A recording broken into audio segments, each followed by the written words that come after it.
ఒక కూటమి government form అయినప్పుడు, ఆ కూటమి నియమాలు కొన్ని ఉంటాయి. కొన్ని పాటించాల్సిన అవసరం అయితే ఉంటుంది. కార్యకర్తల కాడ్నుంచి, ఒక సామాన్య కార్యకర్త దగ్గర నుంచి పై స్థాయి ముఖ్యమంత్రి స్థానంలో ఉన్న చంద్రబాబు నాయుడు వరకైతే కొన్ని నియమాలు మనం పాటించుకుంటూ వెళ్తూ ఉండాల్సి ఉంటుంది. కానీ ఈరోజు అది బ్రేక్ అయిందండి. ఎందుకంటే జనసేనకు ఒక అవమానం అనుకోవచ్చు ఒక రకంగా చెప్పాలంటే. లేదా ఇక్కడ ఏదన్నా సమన్వయ లోపం అంటారు గదా!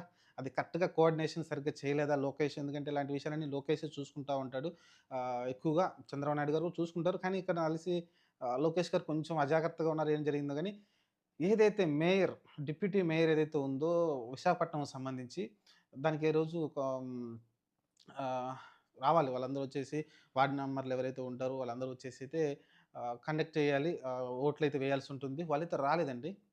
వాళ్ళైతే అటెండ్ కాలేదు. టీడీపీకి సంబంధించిన కొంతమందైతే అటెండ్ కాలేదు. దాని కారణంగా అయితే అది పోస్ట్‌పోన్ అయింది. అంటే ఏంటి, జనసేన పర్సన్‌ని డిప్యూటీ మేయర్‌గా ఉంచడానికైతే వాళ్ళైతే ఒప్పుకోవట్లేదు. అలానే మెయిన్ మేయర్ సీట్ ఏదైతే ఉందో అది టీడీపీ తీసుకుంది. పొత్తులో భాగంగా ఖచ్చితంగా డిప్యూటీ మేయరు పొత్తులో భాగంగా పవన్ కళ్యాణ్ గారు ఆ పార్టీలో పొత్తులు కలిసే పోటీ చేసి గెలిచారు కాబట్టి, అతనికి డిప్యూటీ మేయర్ ఇవ్వడానికి వాళ్ళైతే అభ్యంతరం చెప్పి వాళ్ళైతే రాలేదు. అందులోనూ అధిష్టానం చెప్పిన తర్వాత గూడా. ఎందుకంటే చంద్రబాబు నాయుడు గారు